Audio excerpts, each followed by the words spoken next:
A relationship doesn't always look broken from the outside, but inside, something feels off.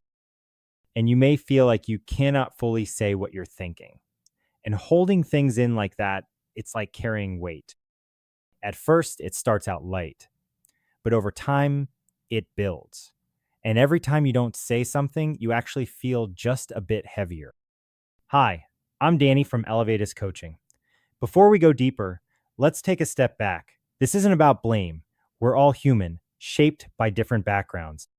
We bring past relationships, our upbringing, and things we've never fully worked through into how we communicate within our current relationships.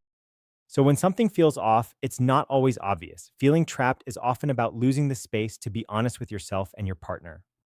You start thinking more before you speak.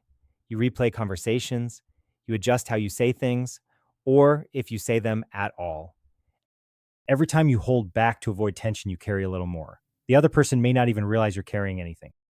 From their perspective, things might seem fine, but internally, you're building pressure, and that pressure doesn't just go away, it accumulates. You say something, sometimes, but you're testing the environment asking, is this safe to say right now? Is this going to turn into something? Your honesty becomes selective.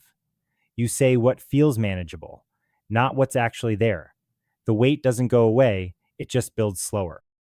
This becomes a pattern through a series of small decisions. You ask, is this worth bringing up? Or maybe I'll just let this one go. If you can't consistently express how you feel without tension or defensiveness, that's not just communication, that's the environment you're in. And over time, you adapt to it, you become more reserved, more calculated, less open. You're there physically, but not fully there emotionally.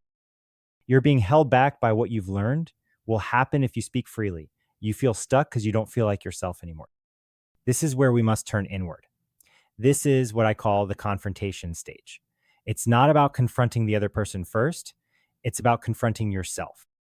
You start asking awareness questions. What am I holding on to right now? What have I stopped saying? And when did I start? And more importantly, why? Because that weight didn't show up all at once. It built over time through every choice to stay silent. Instead of jumping into fixing the relationship, start with clarity. Take a few minutes and write down what you've already chosen not to say. Ask, why am I holding this in? Don't overcomplicate it. Your honest answer will show you the exact pattern you're in. Understanding this doesn't make you wrong, and it doesn't make them wrong either. It just means the dynamic isn't working. You don't lose yourself all at once. It happens in the small moments where you choose silence over honesty, carrying more weight each time. Eventually, you feel trapped. Not because you can't leave, but because you've been carrying too much for too long. Awareness is the first step out. If this resonates, subscribe or visit our website. The link is in the description. I wish you peace, joy, and harmony. Keep elevating, and I will see you next time.